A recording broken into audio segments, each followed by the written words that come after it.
I've been Well, way that too that's open today. I think this has been a terrible podcast, to be honest. Hey, wait a minute. You never see my editing skills. Yeah, you're gonna. it's gonna be fun.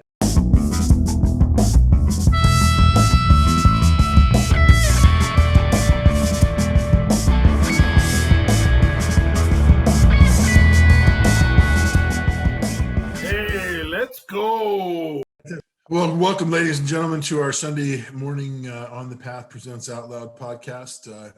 I'm Chuck, and I'm here with Tommy G. How you doing, Tommy? I'm doing good, Chuck. Thank you. All right, and today's guest is he's got a million titles as far as I'm concerned, because we've known him for a long time, and he's someone who's inspired us to be better human beings and to push forward through the adversity of our lives. And I consider him a world philosopher, because he's got some real interesting concepts and ideas about things, and he is a really intelligent guy who speaks his mind. And so we reached out to get Chris Radvansky to come on with us today, and we're real excited to have him. Chris, welcome to the show, and thanks for being here. Chuck and Tom, thank you for having me today. I look forward to having a nice conversation, and for me to get in a little bit of trouble, maybe giving my views that may or may not be wanted out there. But I'm ready to go whenever you're ready. I think we've got about 5 people that listen to us, and half of them are going to be people that you will speak directly to, and half of them will be people that you don't. So it'll be perfect. It'll be. You mean they'll call me back for the first time in 10 years? Okay, cool. Well, you know what, man? I'll tell you something. It's a huge philosophy in my house, where when Kyle went off to college, I told him, I said, you need to go and you need to hear and see and do everything that you are not comfortable with. Do not chase people that are going to tell you yes, chase people that are going to make you grow. And then you can make your own decisions, whether it's religion or politics or whatever. I said, you were raised a certain way, you believe a certain thing, but man, you got to search out the opposite just to make sure that you have a good foundation. So don't worry about anything you say, Chris, because anybody that hears this, that gets offended, that's on them. And they're the ones that are having the crisis of conscience, and they're the ones that are weak in their beliefs. If you're strong in your beliefs, nothing you say is going to hurt them. So don't worry about it, man. Just do your thing. Yeah, we believe one thing is absolutely true on this show. We call it Out Loud for a reason. Let's go. Listen, Chris, I'd love to just kind of start, at the beginning. When I say the beginning, obviously it's not when you were a baby and stuff. Our beginning is when we were introduced to you in high school. We were coaching, and you were a student. That first time I met you, you were in a wheelchair and you were rolling around and giving people dirty looks, and I was like, who's that guy? And we got introduced, and within the first 5 minutes of our first conversation that we ever had, I was like, that's a guy we want around. That's a guy who's ready to go. I mean, you just had some great enthusiasm and a great presence about yourself. And so if you could kind of talk a little bit about going through that journey of what went on, because I think it's inspiring to all of us. Well, Chuck, right before I first met you, obviously I went to St. Paul High School, and a little bit before that, I went to public school prior to my 8th grade year, where I went to St. Paul the Cross. And I'll just back up really quick and give you a little bit of that. So growing up in Whittier, I was one of the first kids in my era to go to public school as a handicapped person. And so I started out in an all handicap wing of a public school, and then in kindergarten they would matriculate you in half day with what quote unquote regular kids, and then from there I went to first grade at Telecron, and then I used to ride the short bus back to I shouldn't say the short bus back to physical therapy 3 times a week, where it would take me back to Loch Lima School, where I started. Chris, tell our listeners a little bit about what your handicap was and is, and how you. I have cerebral palsy, which is an affliction in the brain of your motor skills and how it tells your body to sort of fire in terms of, for example, for me now at 47 years old, my body's very rigid and I have very low mobility in terms of freedom of movement. A lot of people with cerebral palsy, a greater, you know, severity, they have trouble with their breathing and speech and all of those things. And I'm very fortunate in that I don't have that. I can carry on a conversation and be articulate and use big words and sort of blow people off in that way. So I really am very fortunate because it allows me to conduct my life in much of a normal circumstance without any sort of real hindrance.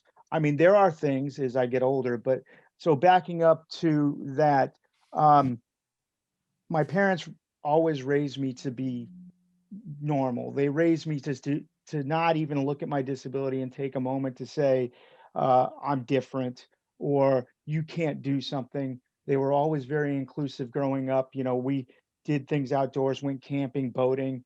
And then when, it came time for my dad to buy a dirt bike, my mom said, buy a three-wheeler so that Chris could ride it.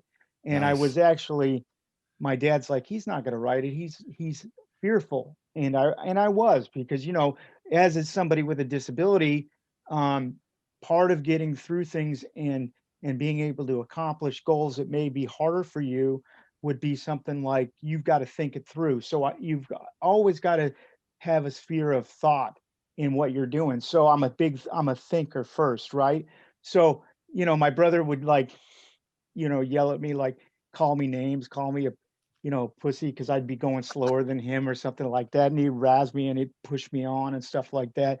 So, anyways, they put me in public school, and even the teachers at that time in first grade at Telecron, right? They never had anybody disabled because usually before that, most disabled kids were put into schools with disabled kids, right? And Mm. that's it. I mean, today, the special ed wings of schools are within the regular schools and so forth like That's right. that. So it's a little bit more matriculated and together.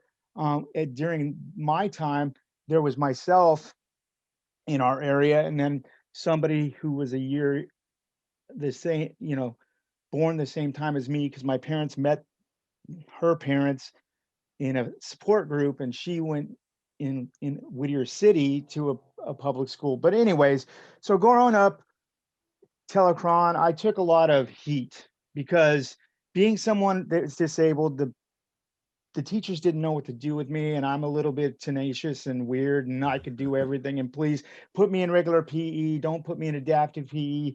And they're worried about litigation, and the kids aren't used to me, and they made fun of me.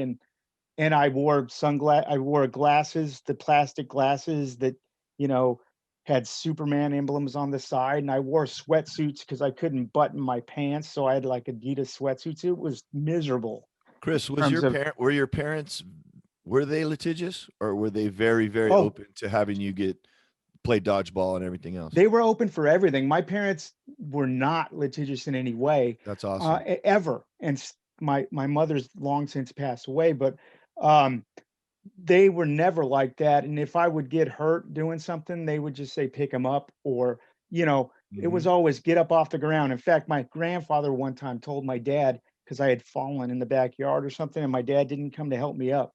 And he says, no, he'll get up. Yeah. That's how I was raised. And so I had a rough time. I had a rough time in public school, but it was good because it never really bothered me that they made fun of me for being disabled. It was just what it was, right? Like, that's the thing about today. Bullying's a real thing today, and it really bums me out because I got bullied and I came out the other side. So it's a matter of perspective and inner strength that you build through going through some of that stuff. And I'm not condoning that uh, behavior because bullying is the worst thing you could do. And I wouldn't want anybody to go through what I went through, but it wasn't all that bad. It made me strong, right? So then, Do you think it's more about the bully's problem or do you think it's a problem for the child that's getting bullied? What's your perspective on that? well, I think it's a problem on both sides. I think depending on how the person that's being bullied interprets it and decides how to deal with it, um, that's a problem that they got to deal with that's unique to that. And then the bully, right? So Yeah. as an adult, you think back and you go, well, what's going on in the bully's life that makes them feel like and act like this? What's because there's always cause and effect, right? For everything. Yeah. So you don't just because I think people in general are good. I believe that. Now we can get off on conversations about, you know, um, you know, people in power and government and all that, and say maybe those people aren't good and they're looking We'll for get to that. their best interests. But people in general are good, like people that are at our level, the working class person, you know. So what makes somebody go and be a bully? It's they have some It's their insecurities. People, issues, my friend. It's yeah, their issues. I yeah, mean, Chuck and I can both speak to the fact that the bullies were the biggest sissies on the. right, As soon as you step to them, it was over, or right. you pop them in the nose, and that's a wrap. Well, it You was funny because in fifth grade, I finally got fed up with one guy, and know. I friggin' um, I slid in on him and then I beat him down, which I'm not proud of. And actually nothing came of it because the school was like, he finally did something and it put people in place. And that was funny because one of those bullies I ran into in my 20s on the street, and he's like, "You were so inspirational." And I like I like looked at him and I laughed and I said, you know, I said, I appreciate that.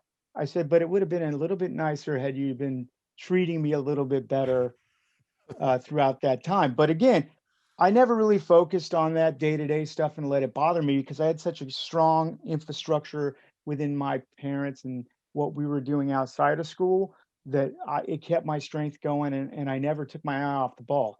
The goal was always, and it's weird as a kid, right?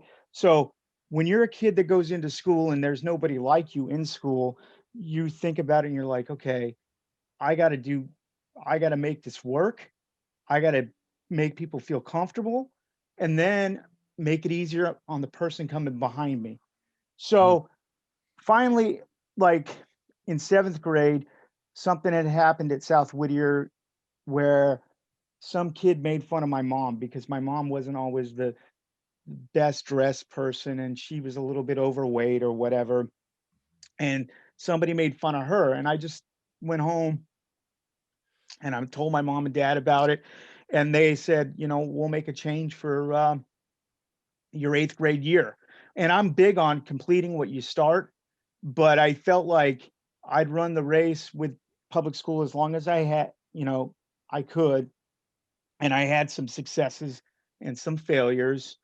And then I went to St. Paul of the Cross in La Mirada for my eighth grade year. And that was a great transition because just the simple fact of the family values mm. that you get from a private school setting, you know, because keep in mind these kids were together from 0 to 8 already, and I'm walking in at eighth grade, and they welcomed me with open arms. So it was the first time in my life that I had experienced like I could be myself. Like I had one bad day in eighth grade where I made a misstep because I was trying to be cool guy, and they took me to task for it. And I'm like, I went home and I was miserable, and I'm like, oh my gosh, I can't believe this is happening to me, You right? deserved it, Chris. You Yeah. deserved it.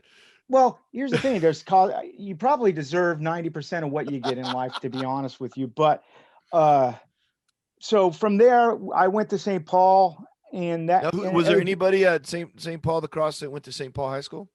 uh yeah, there was two or three people, but we all like Any so football players? Bob Pivovar was one of them. Oh, But then Pivovac. he split after his sophomore year and went to La Mirada. But same thing for him, though. He had gone to private school his whole life. And sometimes in life, you just need a change. Yeah. But Bob's brother had played football. So, what brought me to football? So, now we're to the point you asked me 10 minutes ago. Um, how did I get involved with football? Well, Coach Miguel Olmedo was my Spanish teacher. Okay.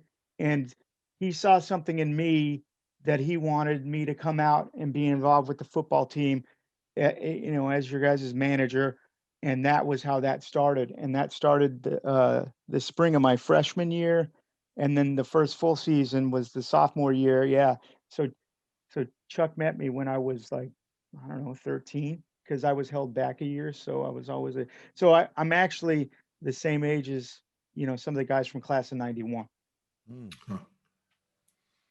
right on. So that was my journey to football. And what it was great because I didn't even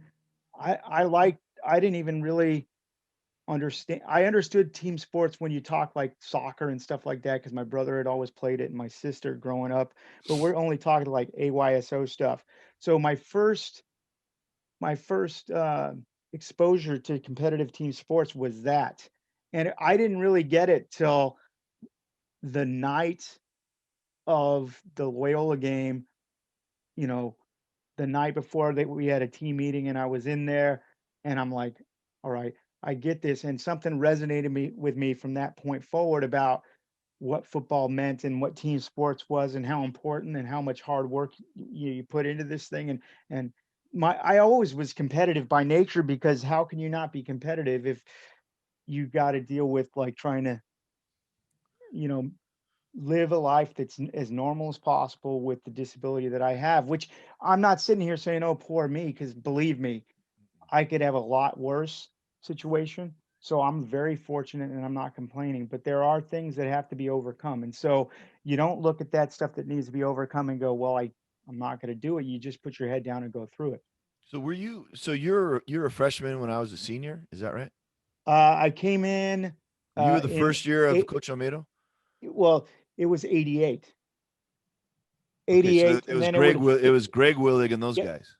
no, it was the year after Greg had left. It was the first full season was I started in spring football, and then it Okay, would I have been got you. Mike Guerrero, which was Because Albert I just Garunda. got really petrified that I did not remember you when I was a senior. No, You know, I was like, oh shit, how do I miss this guy? Because you would have you're one of my remembered. I favorite can dudes, and I was I going, can oh tell you man, this, Tommy. what? There's absolutely no way that you could have missed it because I'm like, what an asshole. there Yeah. was this there was this impact that he had because ultimately it was an interesting process because I've talked to other people about this before is that there was no way not to notice him.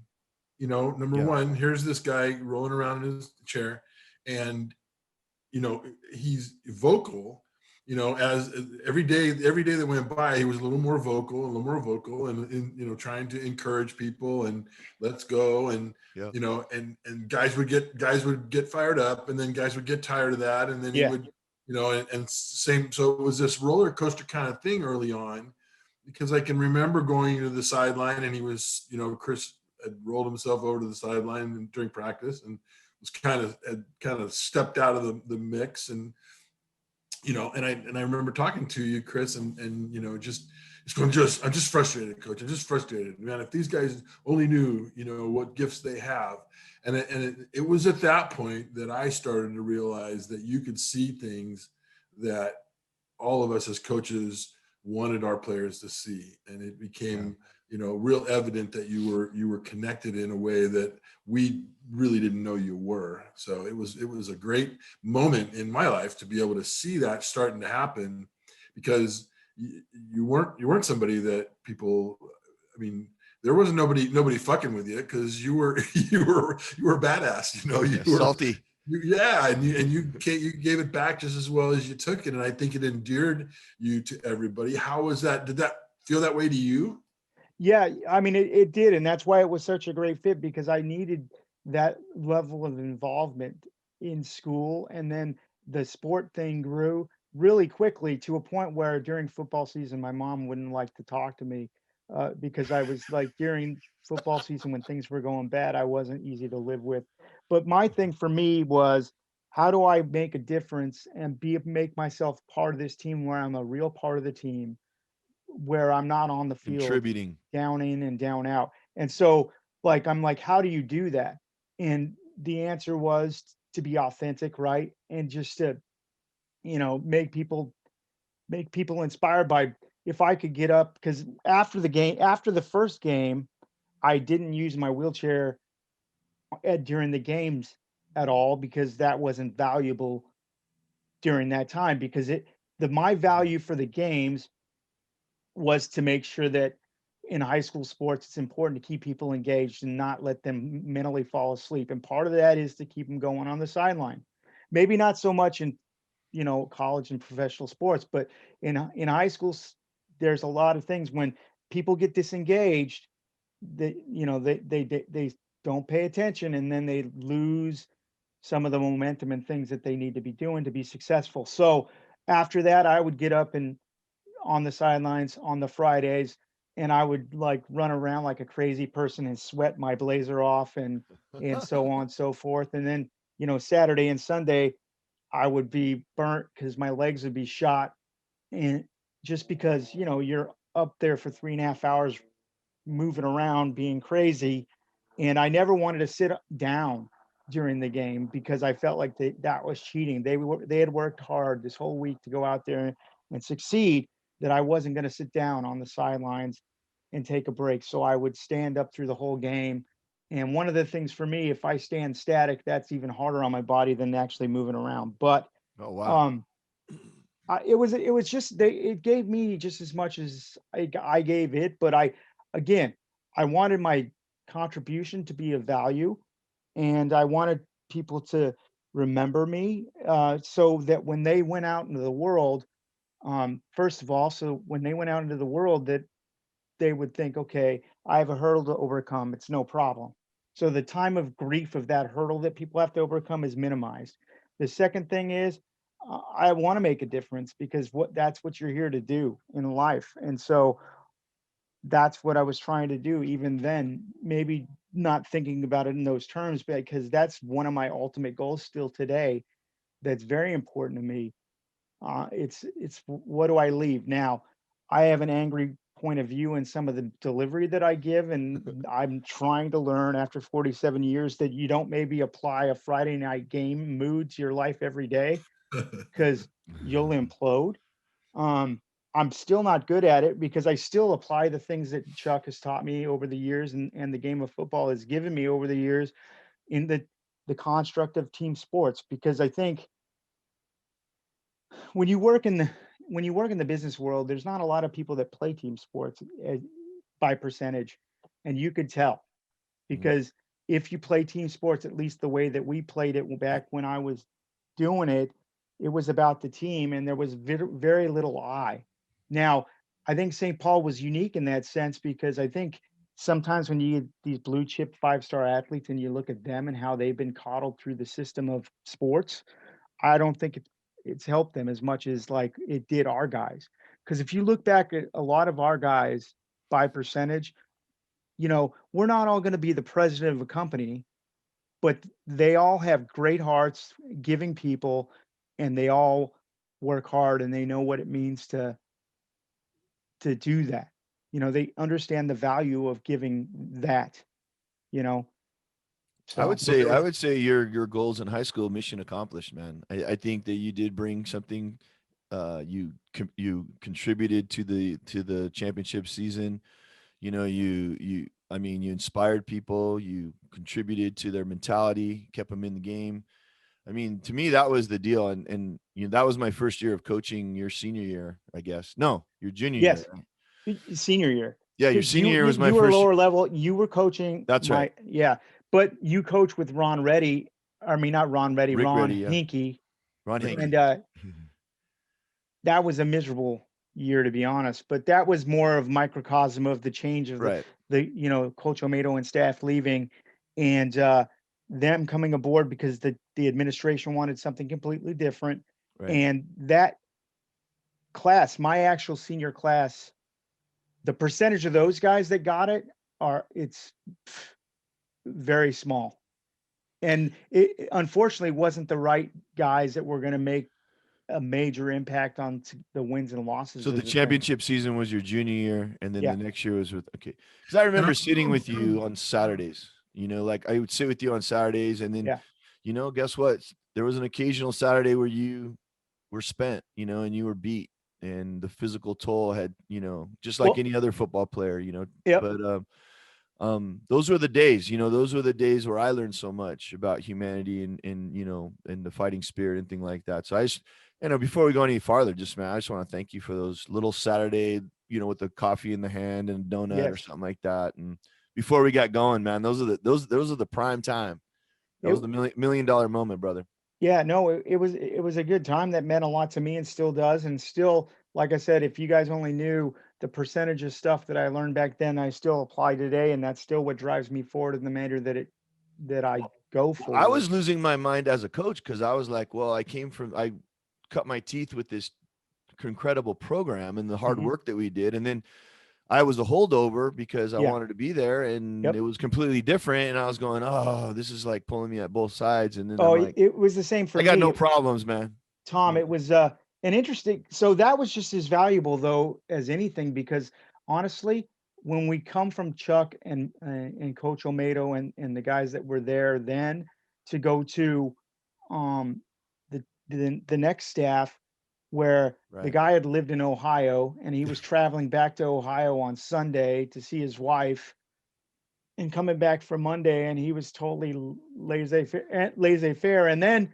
you've got a team of guys that weren't plugged in to begin with, for the most part. Yeah. And then you got me being me, and I'm the one in the weight room during the summer that year firing people up. If I'm the one in the weight room firing people up when it's 100 degrees outside and we're under the freaking stadium, it's going to be a long season, because I should be an ancillary piece to that firing up and to keep it going. I shouldn't have to look, if I'm the players on the field aren't fired up about what they're doing and they're okay with getting their asses kicked, then what are you going to do? They just were caring about that letter on their sleeve at that point, and going out and partying and stuff like that. And it was very hard. And I honestly, there were times during that period where I was like, I want to quit.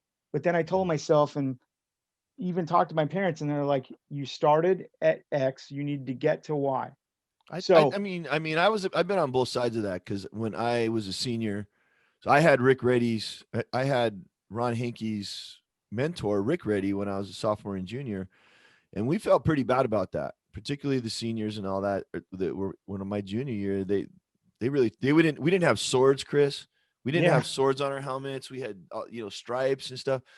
And then when my senior year, I was so stoked that we got a sort of a authentic St. Paul experience. But hmm, by that time, so many of my peers weren't really engaged, and we had a yeah. super talented class, and they're just like, fuck it, let's just play it out.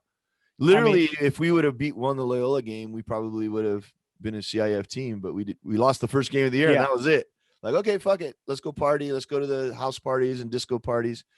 So I saw it from that angle where I was super excited, and I can only remember those guys just being, kind of gut punched, and there was no way to get any yeah. momentum, because That's true. they felt like they lost something. They did, and they did, and they did. But see, the measure of them would have been to pick up and try, you know, Right. and that's okay.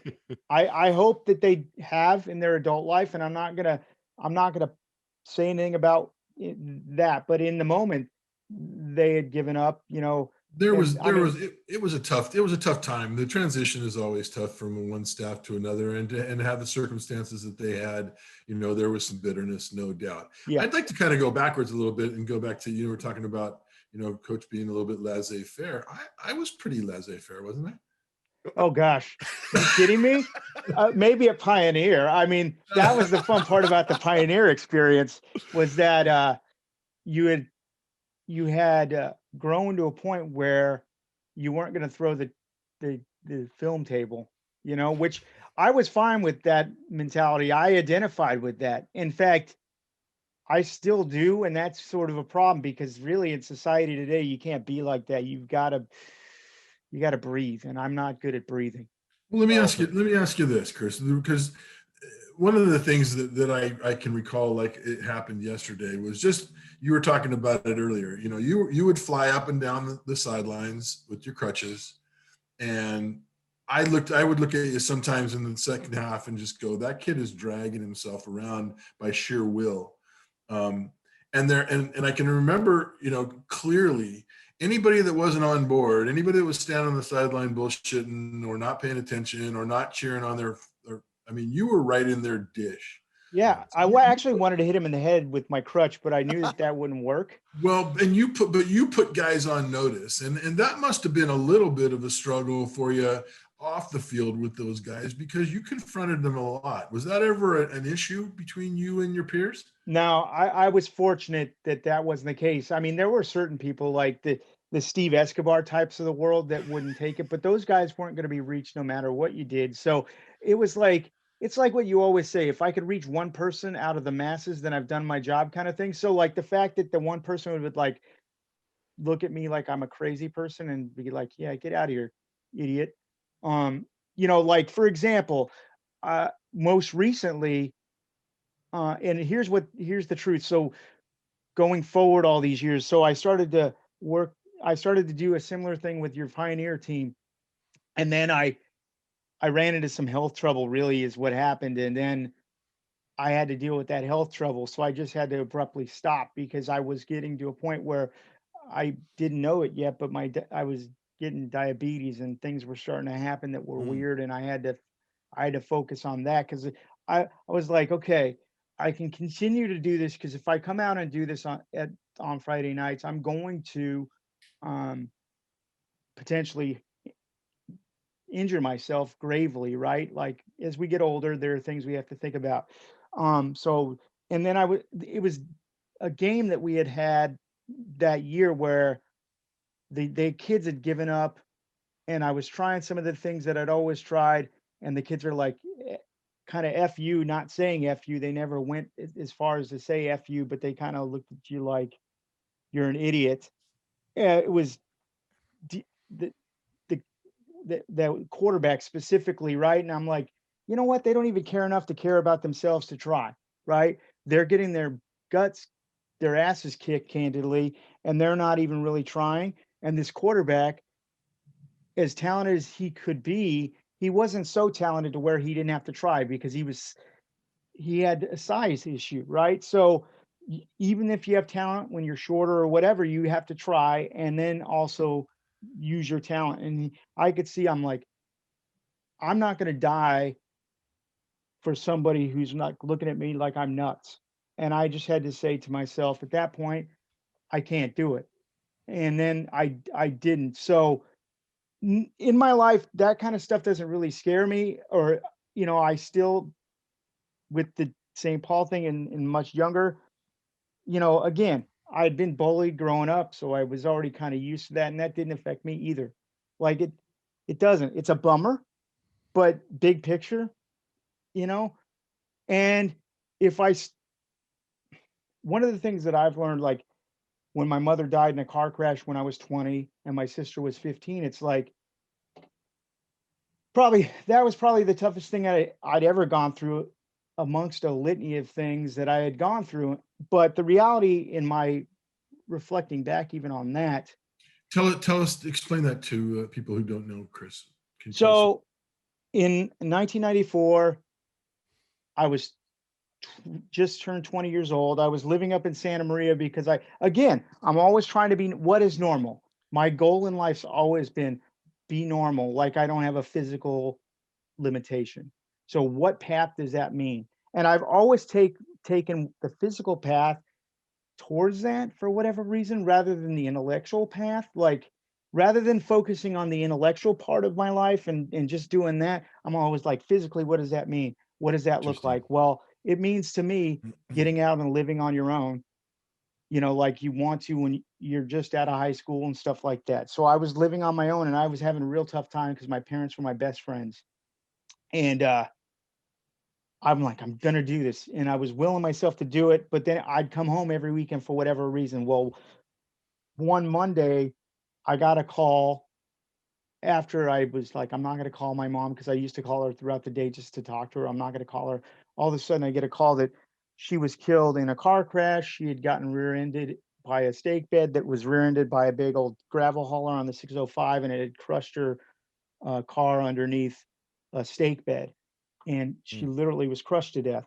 And I remember sitting at the top of my room because I rented a room at the top of some old dilapidated house in San Maria, and I'm like, we're as a family, I'm like, we're fucked because like she was the guiding yeah, the force glue. of our family, and she was the galvanizing force of everything, and she was so important to a lot of people. And the most giving person I've ever met. And but over the years, I've learned to realize that, like, no matter what gets in front of you, you can get upset about it, you can grieve it because that's a natural thing. But in that moment, people are like, it really sucks and it's the worst thing, but life keeps on going. Mm. Okay. 2 weeks later, people are kind of back to normal, but you're not. Um, but the world keeps on going, and you have to find a way to say, irregardless of a situation, no matter how bad it is, how can I pick up the pieces and keep going? Because I have a choice to make. I can stop and sit there and say, and everybody would say, it's all right. You know what? No one ever expected anything of me in the first place just because of my disability. I got through school just on my bullshit alone. Like, no teacher knew what to expect of me, even through high school, in reality. Hey, watch it, buddy. Watch it. Uh, I'm a teacher. no, I'm not saying anything. I'm just saying that my experience was that no one expected anything of me. And if I didn't want to try, they weren't going to challenge me, you Mm, know, because I could have been like, oh, right. poor me, whatever, Yeah.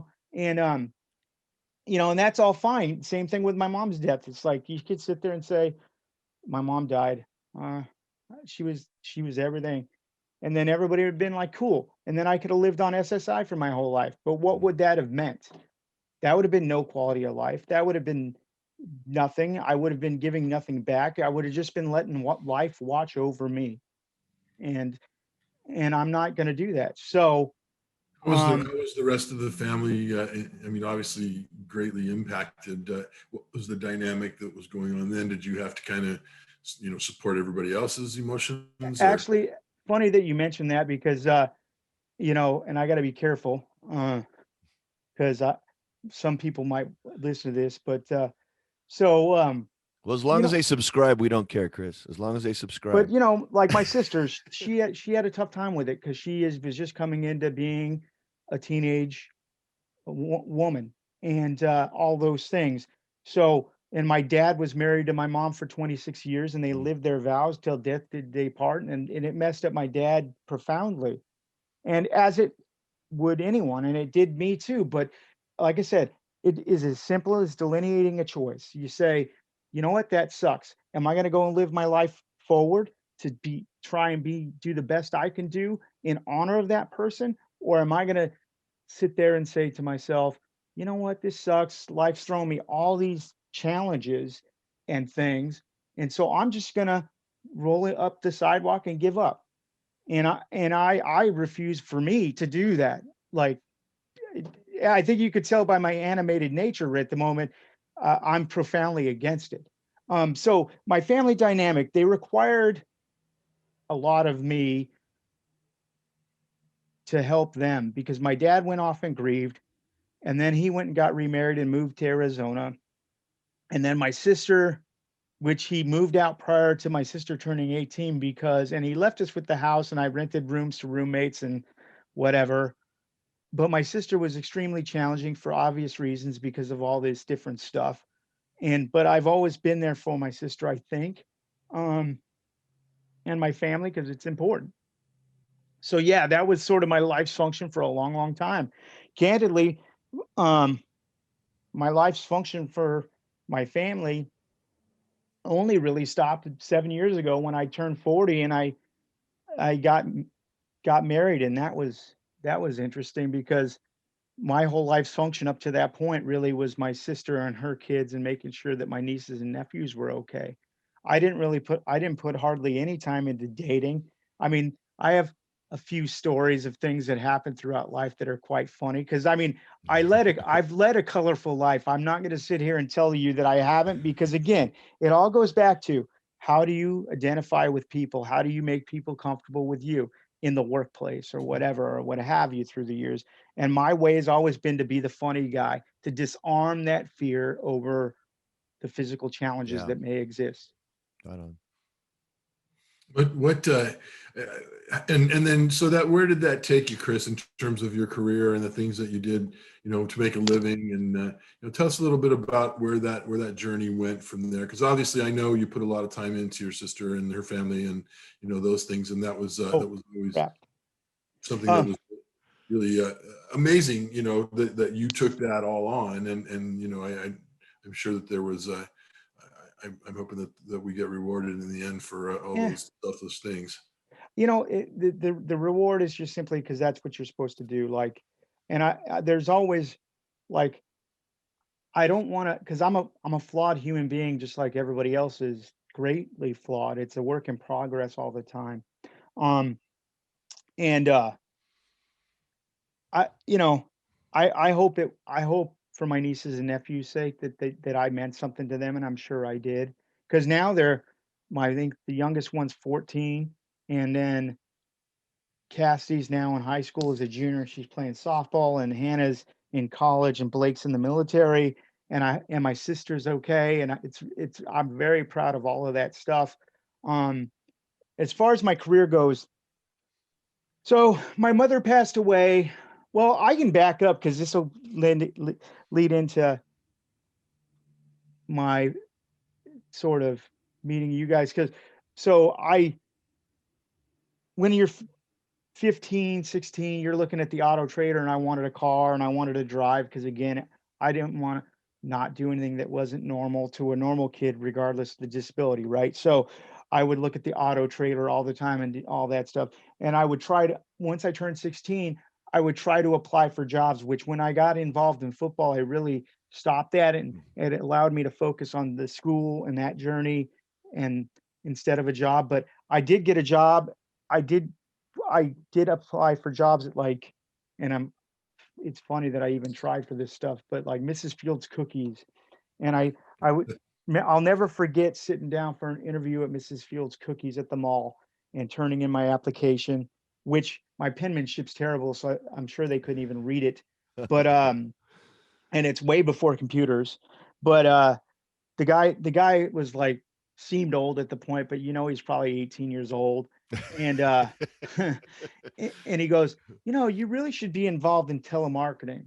And I'm like, well, what do you mean? I want this job. I could do this job. Just give me a chance, whatever, you know? And he's like, and it wasn't on the basis of that I had the gift of gab or any of that, because I hadn't found all that in the construct of how to do it, that way. And anyways, so I was always told that, telemarketing or work from home, but I did get a job at golf and stuff. My first job was at golf Nice. and stuff. Nice. And I ran the bumper card ride, if you can imagine that. So I'd have to push the bumper cars around when no one was around and clean them up and all this other stuff. And I mean to tell you that my first day of work at golf and stuff, and I was so happy. I got there a half hour early. I locked my keys in my car, and then I was going in to sign out my time card, and there was a old file cabinet that had a jagged piece out on it, and I cut my arm on it day one. And I'm like, that's the kind of stuff that happens to me. It's like, what could I throw in my way as a hurdle the first day? Well, there you go. Or like the first day of high school, you go in to get your classes after summer school, and I fall out of the car, flat on my face, because I'm so excited to go in there, right? That I'm going in there on my crutches, great guns with my mom. I fall out of the car flat on my face, so I'm already upset. Then we go into the gymnasium. My mom goes to sit down on the chairs there, misses the chairs, falls on the ground.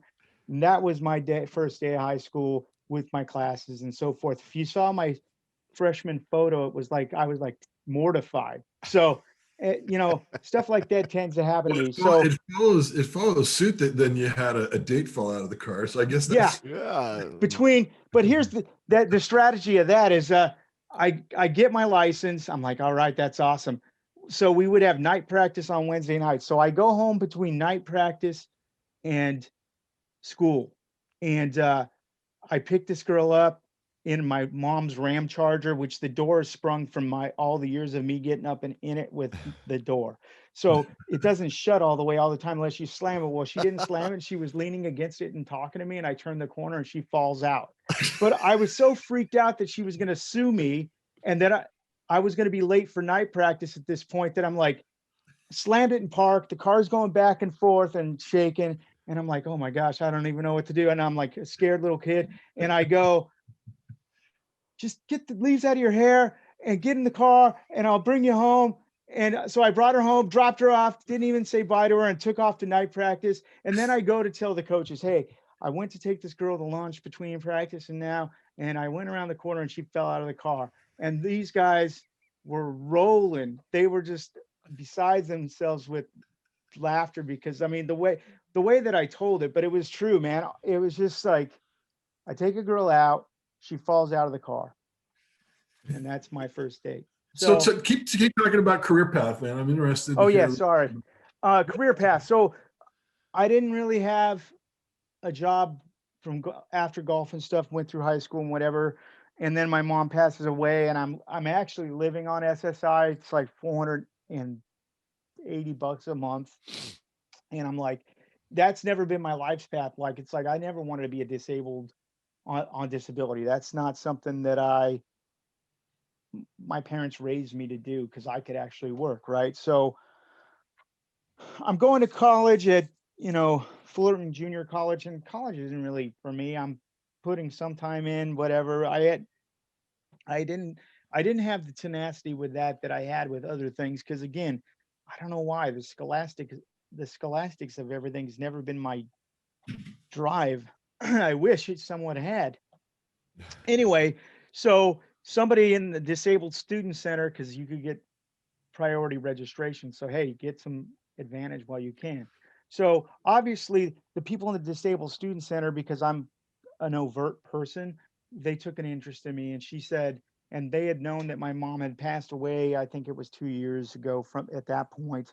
And they said, hey, Mitsubishi Motors is having this job fair, or they're wanting to hire some people, right? So they gave me it, and I applied for it.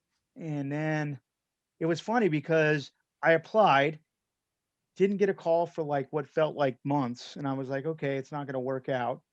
And I'm just living with roommates on SSI, whatever. And I'm like, okay. Then they called me for an interview. So then I went to the interview. All right. Went to the interview, didn't get a call after that. And like, I'm not, every time I thought it was not going to happen because of time, something else would happen. And then I had a second interview. And then I took a typing test, which I bombed majorly. And if I'm going to, it was for collections and a call center. So it's like, if you can't pass the typing test, and I just told him, I said, listen, I know that I didn't pass the typing test, but I can assure you, if you give me a chance, I'm going to be at the top of the statistics in no time because I'm going to learn what you need me to learn. And I'm going to give the maximum effort that you're going to need me to give to be the best person at this job that you're ever going to have. And so I didn't hear anything. All of a sudden, I'd kind of given up, and then I get a call. Hey, we're going to offer you the position. And at that time, it was $11 an hour part time. But in 1997, I was like, not bad, given the fact that I really didn't have any work experience except for a few items in my family business, right? So, um, I went to work for Mitsubishi in the call center, working 30 hours a week, great benefits, great company, and that's when it started. But it was funny, like a month after that, they had a corporate downsizing. So I thought I was going to work for Mitsubishi forever because it's like, okay, uh, I'm going to work for Mitsubishi, man. They make everything, and all excited about that. I'm gonna retire from there. And so then I find out though, I start to get a little traction, but again, like Chris always does, it's like, okay, how do you disarm people? Like the first day I went and trained with this person, his name was Charles Woods, and he was 26 and I was 22 or something like that. So I go to sit down, and he's a drummer, right? So I sit down with him, and I'm like, okay, how do I connect with him so that he feels comfortable with me so that we can make this thing happen, you know? And so, but it was funny because like after day one, he told me, he goes, you already learned all the hotkeys, which are the function keys for the whole system on day one just by reading recognition. I'm like, yeah. And I'm like, because that matters to me. It's like, this is like football was, right? It's like, this is something that matters. You need to care about it. And my admit, because I've been friends with him since that day for 25 years, and my mentoring to him, because he's always been a musician. And I said, you can't look at your job as something that it's got to define you. It's what gives you the means to be able to do what defines you. So Mm. he and I have always diverged on those kind of topics, you know what I mean? But anyway, so I did that, collect front end collections for a while, and try to get promoted. And at one point I was opening up the thing in the morning at 5 in the morning. They were training me to do this, and one of my supervisors looked at me and said to me, you only got this job because you were disabled.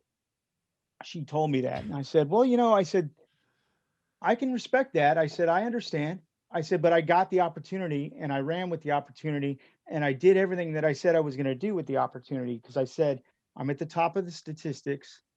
I'm I have the most contacts of anybody in this department. And so I guess it worked out for both of us. And I always tell the story about how she told me that, because for whatever reason, because of my, I don't want to say abrasive, but intense attitude towards work. And, you know, I was a little bit like, I've always been little bit of a clown, because we used to go out. Those were fun times, because I'm 22 years old. We'd go out to happy hour on Friday nights, and there was never going to be somebody that could outdrink me or outparty me or outstory me, right? So it was always a good time for everybody, because I would do stupid stuff that nobody else would do, because I'm like, well, A, it's making people laugh and it's disarming people, and I'm like, okay, it's all towards the greater good. And it wasn't until I got into my 30s where I started to realize, well, maybe you need to trim that back a little bit, because it's a little less of it's more of a deterrent than something that's a positive. And what's being positive and giving something positive relative of yourself has always been what's important to me. I just wanted to give people a frame of reference, Chris. Yeah, when I'm 20 years old, hey, look at those glasses. That's a wonderful photo. I'm a very good looking man. That was one of my favorite times of all times, man. During those times, I think Tom was in the background singing "Alive," and we were dancing. Yeah, well, that was the week after I tried to find your place, because you had just moved over there, and I picked up a gay guy that was apparently a gay prostitute to find directions, and then dropped him off. And then the cops came up behind me, and I'm like, I'm just trying to find my coach's house. And the story was so asinine that they let me off. But all I could think at that point, because my mom was still alive, was that if I get arrested for picking up a male prostitute, solicitation, buddy, for just trying to get directions, which was what the truth was, I could see him being perplexed on the whole idea. Like, my coach, like, coaching what? Like, what do you mean? That's the whole thing is I mean, though, ridiculous. yeah. I mean, anyways, we could go down that road for a while. It's like Belmont Shore. Yeah. Ripples, baby. Yeah. I mean, I'm 19 years old. What do I know about? I mean, I walk myself into freaking lunatic situations all the time when not really, I'm unwitting in a lot of things.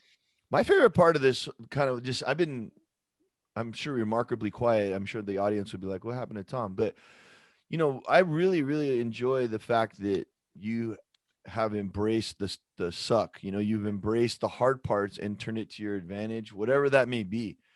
I mean, I think that if there, and now you correct me if I'm wrong, because I'm sure you've had dark times and you've had light times, but when you're walking the sideline at St. Paul and you're confronting people as a peer, as a young person, not as a coach, but not as an adult, but as a peer, and no one's talking shit back to you, in a way, that's a superpower, right? I mean, that's connected to your disability, right? No one has the balls to say, hey, shut up, you cripple. You don't know shit. Why don't you go on the field, you little bastard? Nobody's saying that shit. Yeah. No, that was great.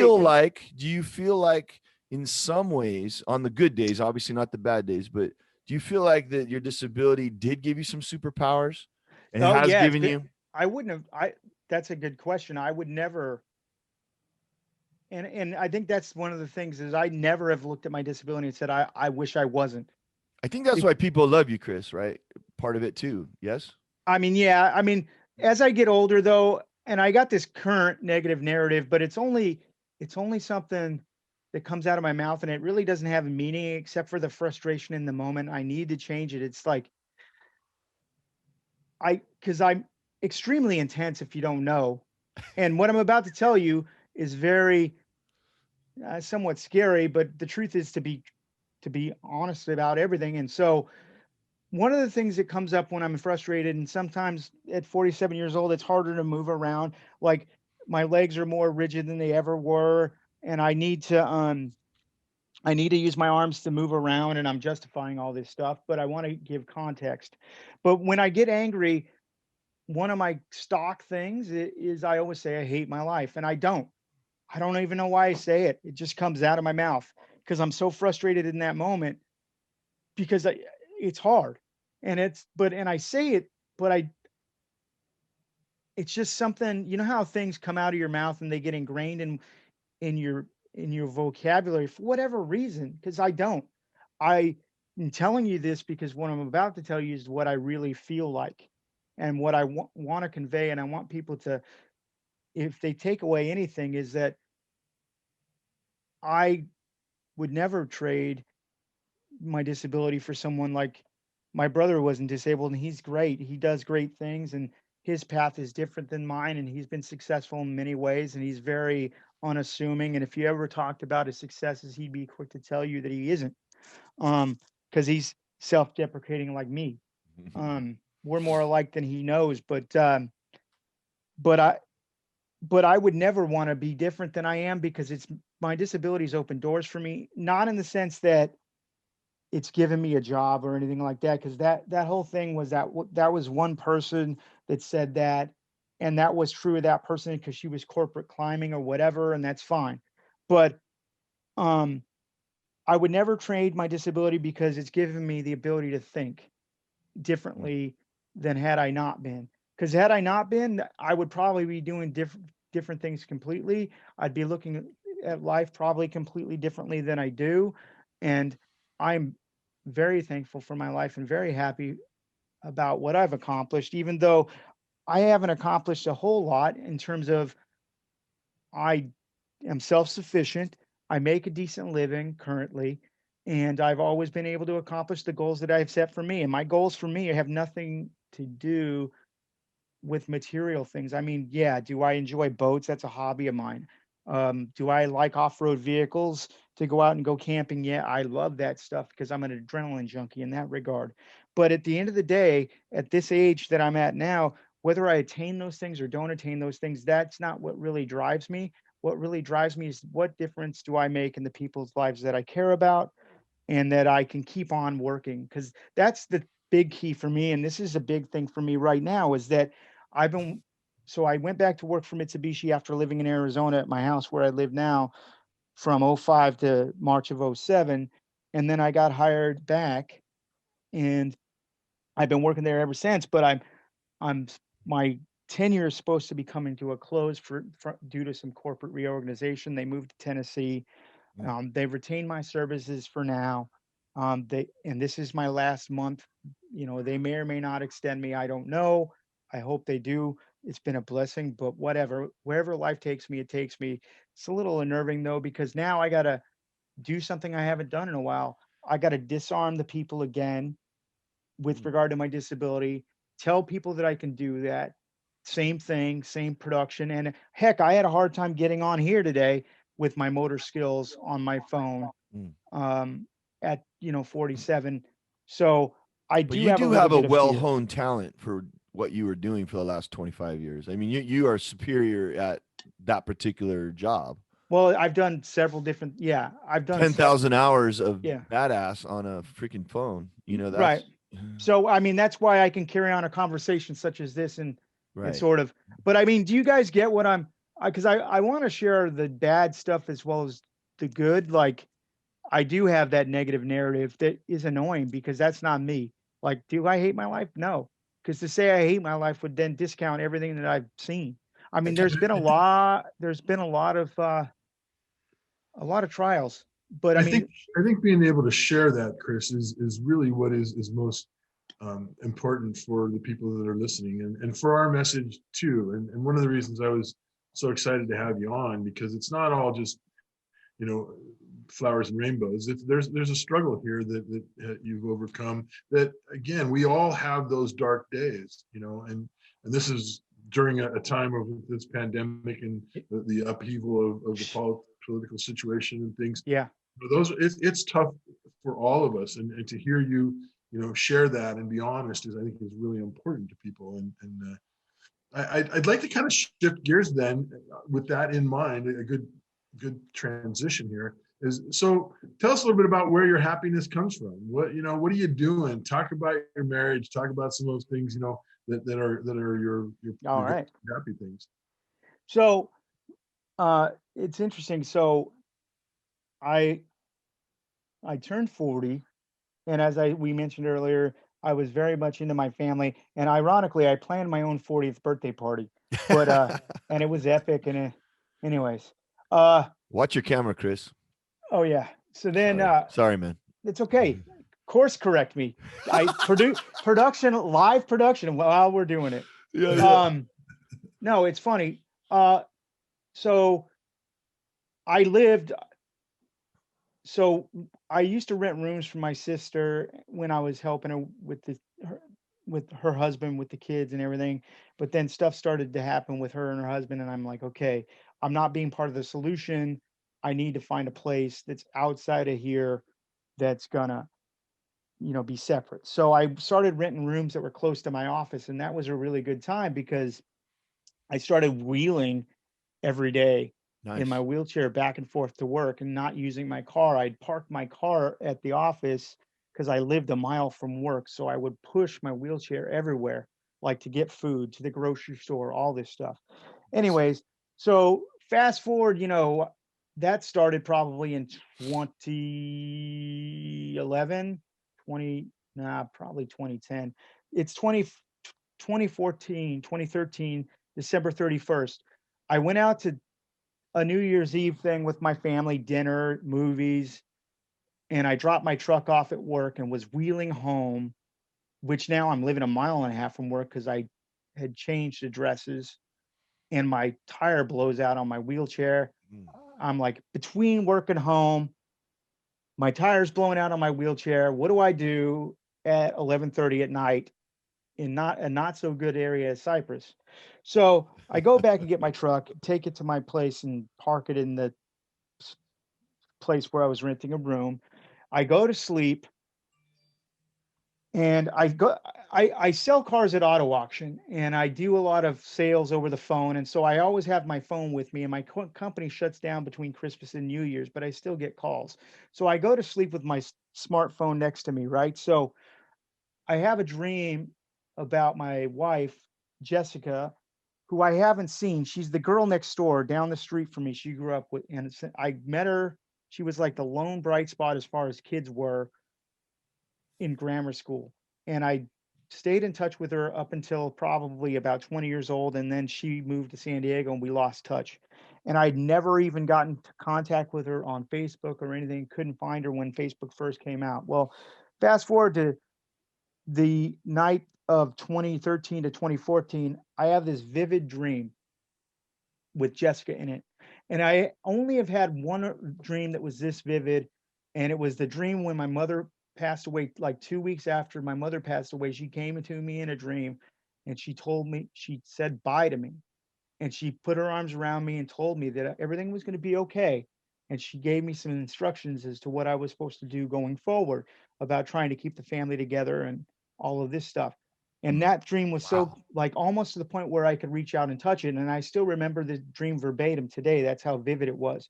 So when I had this dream with Jessica in it, after I hadn't thought about her in over 20 years, that was as vivid as that first dream that I just alluded to, I'm like, there's something there. So Listen to that. I Yeah. immediately, because I did with that dream, I learned that the mom dream, I'm like, after that, that doesn't happen every day, if ever, right? So I got online right then, right? So keep in mind, I had tried to find her when Facebook first opened up in like whenever that was, oh, 3, 5, whatever it was. I don't even remember, but I couldn't find her. So I Googled her name at that point. I found her right away. I messaged her. I messaged her behind on Facebook saying, "Hey, this is Chris. Uh, your name from your childhood. Do you remember me?" And then I also pinged her sister behind just to make sure I was covering my bases, right? And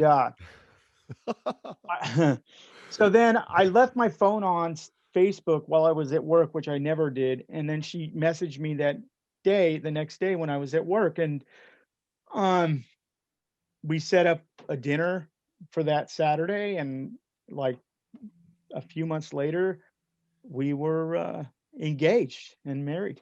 Atta So, boy. and then that there was that. So it all stemmed from what I call God's gift. I mean, because I was living my life in a total direction that I was living it. I wasn't even thinking about marriage or relationship, or I was finally happy with like, okay, the kids are getting raised and I'm just going to be single. And that's cool. And that it takes some work because human beings are innately social and they want to be connected to others, right? So to Absolutely. learn how to be happy in being single finally, that's a challenge. And so it was funny that when God decided it was time for me to have a relationship, he put her back in my life and that was it. And so and Well, I'm let's be telling honest. You did a good job of fixing the door in your car so she didn't fall out. I mean, that was a huge part of your dating scene, right? that's right. No, that's right. What was Mr. Schrader's first thing he would say in government in high school? And my college political science teacher said the same thing. You don't get into public service to become rich, and yet all these fools are rich beyond their wildest dreams. Yeah, they're Or they're they're for accomplices, man, yeah, to each so other. and exactly, and it's and one party says the other party is doing, but then you look over at that party and they're doing the same thing. So it's all messed up right now. And the problem with history is this, and people again don't want to admit this, but the reality is this: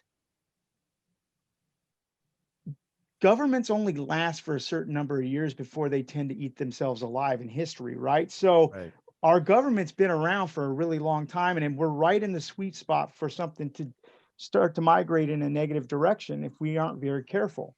And part of it for me, the thing that's disheartening to me is that we're vilifying people that have the Christian faith. Now, I'll sit there and tell you straight up, it's not our commission as Christian people to hate on anybody for anything because that's not being Christian in and of itself. But people are people and they're going to be human, and that's that. Like so the Christian people that go and they're irritated at one area, one cross section of some, you know, society, and they're being holier than thou. That's not their commission. God's commission is to judge, and he's the only one that can do that. So I'm making you uncomfortable, but the point is, I'm a man of faith, and I see faith being extracted away from this country. And if you look in history, when we extract God out of things and we start to make it, enforce our own narrative because we have the hubris of being human and we think we're bigger and more powerful than we are, um, we're all gonna be held accountable. And believe me, What is God being taken out of though? I have a hard time understanding that argument, because I hear it a lot, and I hear it as a platform that a right? lot of people are jumping off from. But I don't know where it's like I responded to some of that throughout this pandemic because I got Right. involved. 'Cause I made a commitment to social media Sure. with a lot of different things. So I had to figure out how to manipulate or manage myself through all the negativeness because Yeah. my first instinct is confront it. Yeah. I knew that would be more trouble for me than it was impacting others. So I said, I'm not going to fight at all with political things. I'm going to inject my peace, love, and understanding concepts, Yeah. and we'll leave it at that, and you guys can fight it out. But what I'm finding out is that there's a lot of people that are saying things that there's nothing to back it up, and they say, well, we're taking God out of schools. We still say the Pledge of Allegiance every single day, and we still say, God is in that One pledge. nation under God. Nobody said we're public school. Nobody Right. said to take it out. Right. Where is that happening that is most concerning to you? So for example, what I recall when you first were the first year you were a head coach at Pioneer, and you had the crosses on the back of the helmet, which was was a carryover from St. Paul, and I was impressed by that. But then the second year, uh, that wasn't on the helmets anymore. So you're not saying that you took it off as a point of pressure from some parent that was upset No, about? no, there was never any. Okay, I mean, good. unfortunately, Chris, the impact of parents on our program was minimal because there weren't very many parents that were Right. involved. So that you know that in and of itself took care of that. No, that was some kids' personal choices, and they did that on their own. They didn't know anything about the St. Paul deal, and they did that on their own. And then the next year, you know, we had more heathens. I don't know. Yeah. I'm not sure what happened, but no, I've never had that. You know, that's, again, I'm sure it's happening, but I'm just not, I'm not seeing it from my point of view. And nobody's ever said in our district, you know, you can't, they told us you can't make the kids pray. Right. But if you're going to pray, then it has to be student driven. Well, 95% of my kids were Catholics, you know, and so it was easy. So I said, Johnny, you're in charge of the prayer this week. Right. Johnny would lead the prayer, and he would make up the prayer, and he would bring whatever, you know, so I didn't have any, and nobody ever said a word, you know, that was the rules. And they, you know, and to be honest with you, they were happy that I was doing that. No, that's good. No, and so I appreciate that perspective, because I didn't know that. But one thing that I think that's happening is, there's some talk, or I'm reading some stuff where they're talking about potentially starting to tax churches and stuff like that. And historically, churches have been tax exempt, which I think personally, because I know that behind the scenes, if taxes are tax exempt, they have to report things in a certain way to continue to be a nonprofit and to maintain their tax exemptability. It's not something as simple as you saying, "Yeah, I'm a church, therefore I'm tax exempt, and I don't have to have any proof of where the money goes." And the money probably has to go to certain percentages of different things. And so that's sort of a problematic thing for me. Or, like, for example, So this you want taxes to be churched, or you don't want taxes to be churched? I don't, because to me, churches, there are the mega church guys that they have a lot of things. I was actually going to say the mega church. But there's a bad percentage of everything. You have to look at everything in the hue of percentages. And I'm not going to tell you in everything we talk about that I'm 100% correct, because I think at the end of the day, I want everything that anybody else would want, but I still want people to have to go out and do something to provide for themselves if they can, so the people that absolutely can't, have more resources to have a better life.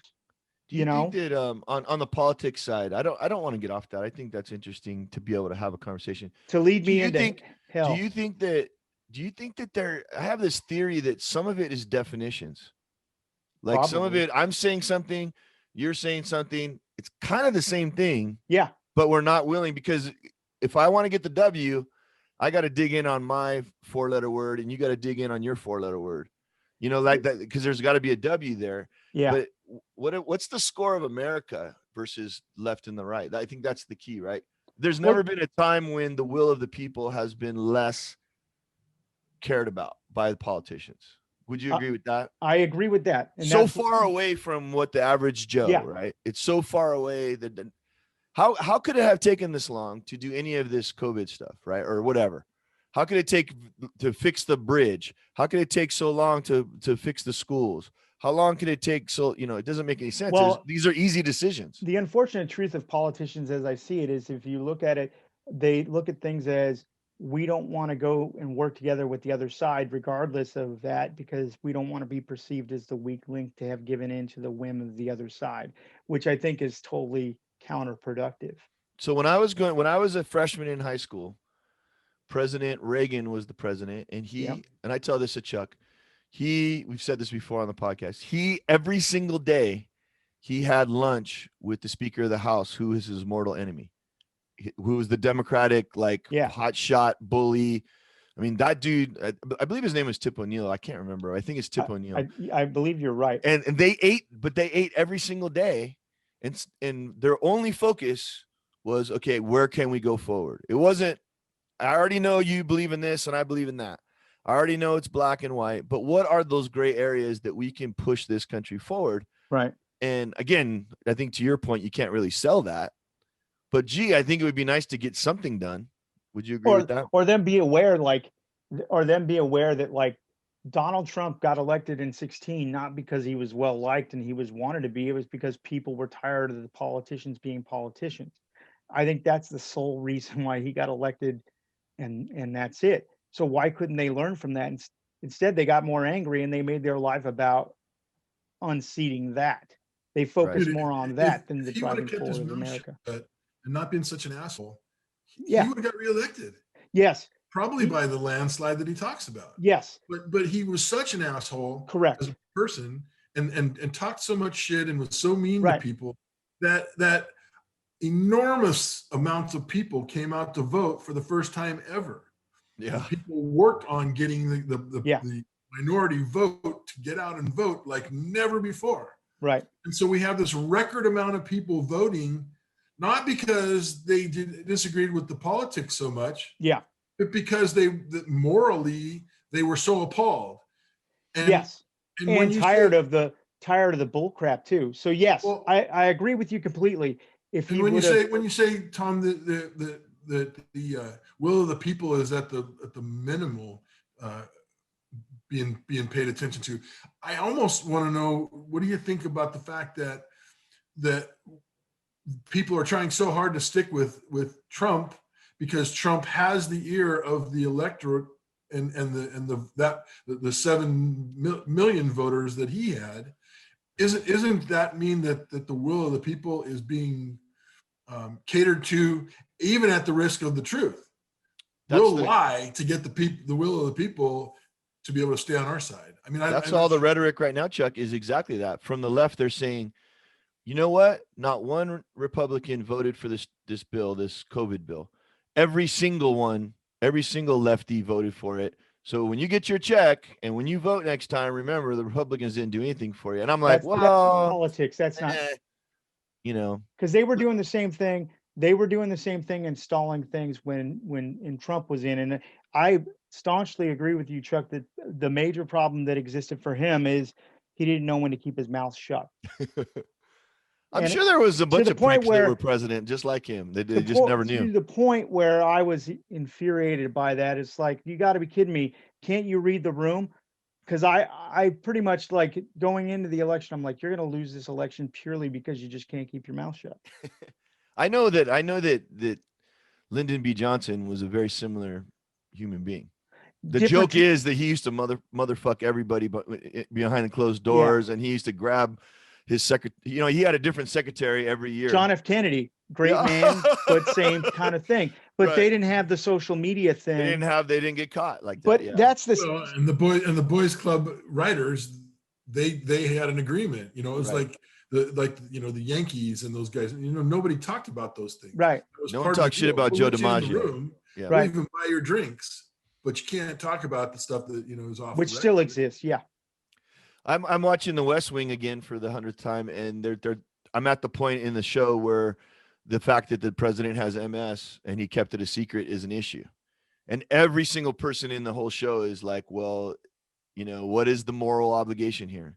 Is he a lying sack of shit, or did he do enough good things to And that's his personal medical status. That's true too. And he doesn't want to come out with saying that, because then he'll be perceived as weak, and you can't be perceived as weak because then people won't listen to you. So that's that whole conversation there. But the media will take it like, oh, you didn't tell us. It's like a covert operation in the military. Do we need to know that? Because then you're going to put people at risk. The answer is no. We as American people shouldn't be privy, and nor are we privy to everything. But they are accountable to us to tell us the truth on the big picture stuff. But on behalf of the conservative party, they should stay out of our shit too. Yes, exactly. Well, I mean, if you're not going to know the president, you better not know my shit. Well, no, that's the thing, Tom. I want to be left alone. Smaller government. That's how I view things. That being said, I want people to be helped and so forth and so on. So, like, again, I align conservatively, but again, Trump pissed me off just because he was being a little bit of a bully, and that lost him the election. And now we have this, and then there is no budget to do the things Yeah. that they're talking about doing. And that's what people need to be intelligent about. Money isn't infinite. Um, we're going down a rabbit hole that's very bad. And then what makes me a little bit angry is the really radical people, the younger Democrats are saying like the older people should have to go back to work. And to me, the people that have paid into the system and have worked and there are elderly, you're supposed to revere your elderly and take care of your elderly. So the answer is not to take away the entitlement from them to get what they deserve. You know what I mean? And I fear that Do you because think if the government said, okay, everybody who's 15 right now, be on alert, there will be no social security for you. Like, and just you get need, yourself ready to go yeah, before you even get in the workforce. they should do that. I If we're mean, being just responsible to our youth, because they've taken from that program so much that I think that that's I mean, the joke is you can always print money, but I mean, then the money has to have worth behind it. right. So yeah, if I was mentoring a 15-year-old right now, I would definitely say don't plan on Social Security. That's exactly what I tell my sons. We kind of want to know a little bit about, what are your visions and your dreams going forward? What are your plans and travels and things that you want to get done in this upcoming year or so after the pandemic is settled down and we've gotten our Well, vaccinations? for me, for like the 2-year goal, I just want to get into what my life's going to be post Mitsubishi, if that's the thing. So actually, the next 30 days is going to be really important to figure out, because they'll either extend me, which will be a blessing because I need to ride this Mitsubishi thing until it doesn't exist anymore. But then at the same point, I got to be able to get past the grief, because there's going to be grief because you can't prepare for it, and get on the horse and make something happen again. And so once I get into the new whatever the next step is, whether it be work at a retail dealer here or find a job that's remote, because one thing about COVID is it's making remote work something that's Yeah, happening that's cool. often. Yeah, So that's what I was referring to for me, that COVID's been a blessing because right. now all this stuff's been migrating to online work, and it seems like a reasonable thing where people are getting stuff done without having to be in the office. Um, Nice. so there's that. And then, once I can figure out what that's going to look like relative to the building blocks for my family in the short term, I can figure out, the traveling part. I mean, obviously, my wife, I want to be able to take my wife some places because I haven't traveled in my life. My Mm, my life's always been focused on the here and now and what I'm doing in the moment. And candidly, it's been focused on other people. So if I can go on a cruise, or at some point, I mean, I want to get out and back into the desert like we were talking about let's do it. earlier, because that's who I am. But I want to get on a cruise maybe, and even though I don't get to drink all that much because of my diabetes now, I would like to have an umbrella drink on a ship or an island somewhere. And Mm, then I'm just trying to get my house paid off so that I can have some sort of normalcy with regard to my finances, and mm. know that we're going to be okay because I'm trying to live responsibly. So those are my immediate goals, and then hopefully my stepdaughter will have um, a a child whenever they're ready, because they're 27, 28 years old, and I'll get to enjoy that because I didn't get to have children of my own, but I do enjoy my wife's daughter. I treat her like she's my own, and I love her like she's my own, and Right on. I'm very proud of her. So I Right. hopefully that's what we get to do, and hopefully I can do that while I still have some physical ability left and some tenacity to be able to show my grandkids that they don't need to let anything get in their way. That's exciting to look forward to being a Yeah, grandfather. That's cool, man. Well, I'll exactly. tell you what, Chris, you definitely, I, I, I think there's a huge amount of joy that's going to come out of this podcast, and I thoroughly enjoyed spending the time. It went by really fast, and probably going to have you in again for a follow up. Sure. But I appreciate you coming on. You've been an inspirational guy in my life, and I'm glad to spend this time with you. And hopefully, we got some more to come. And it's about time to get where we are able to get together again, and that's what we'll do and spend some time. Yeah, you guys will have to come out my way.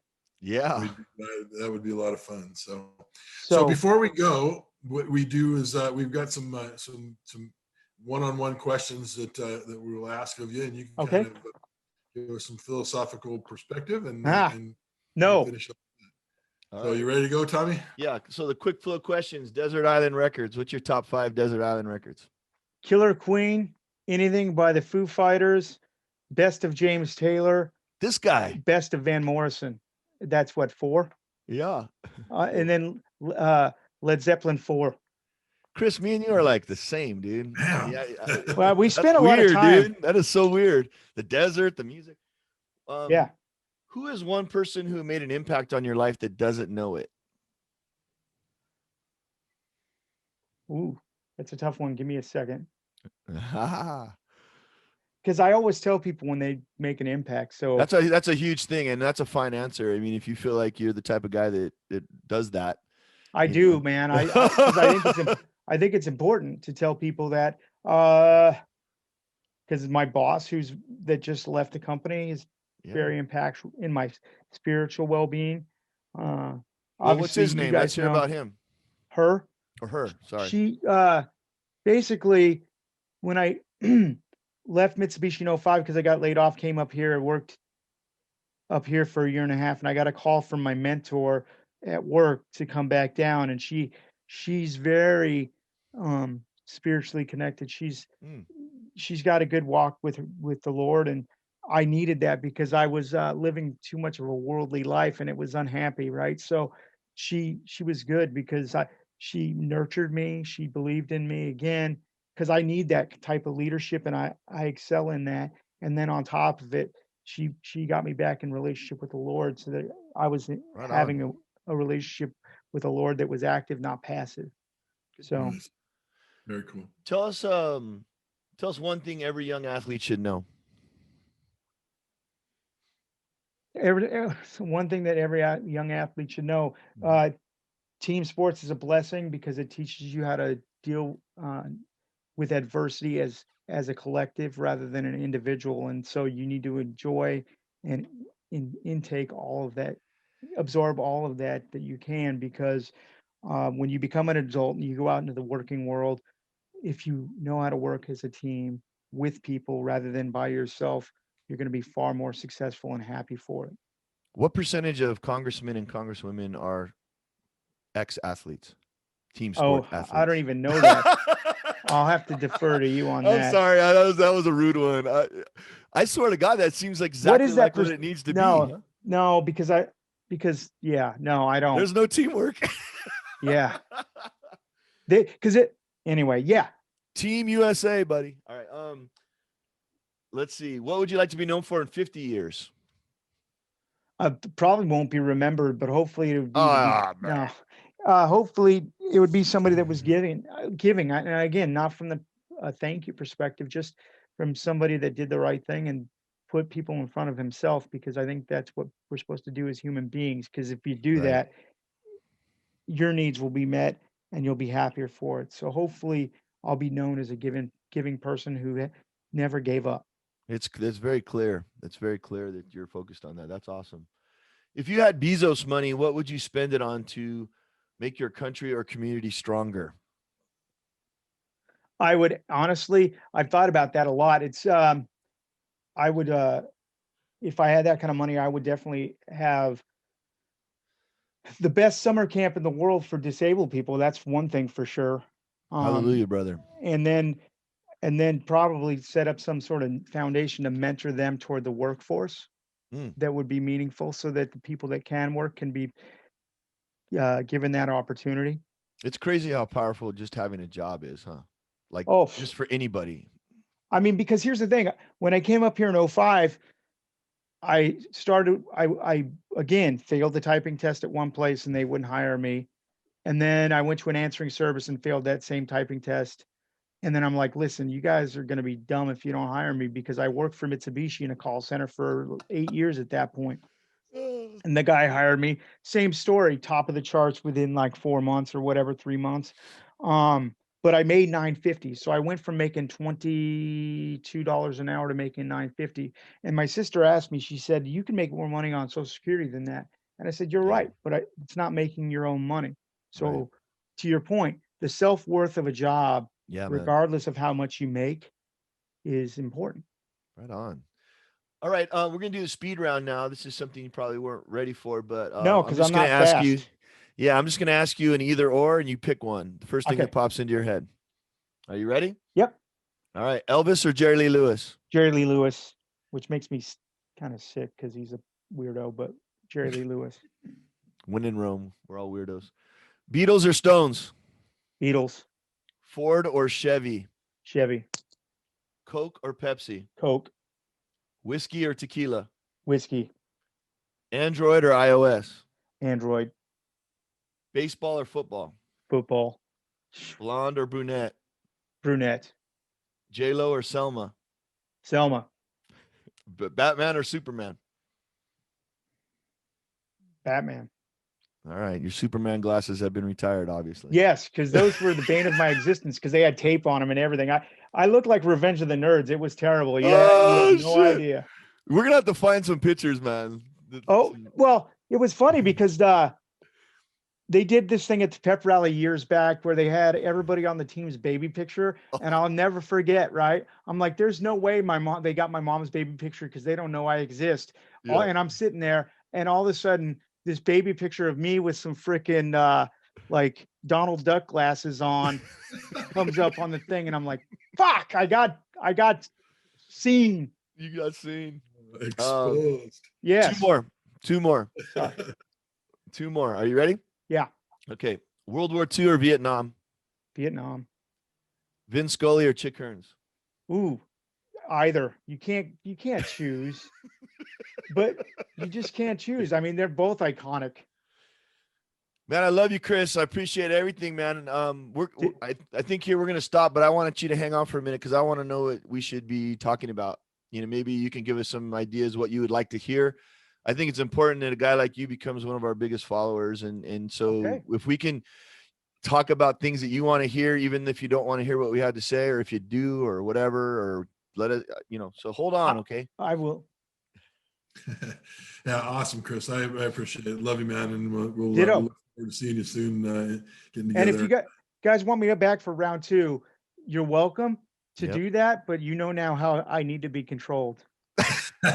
It was awesome.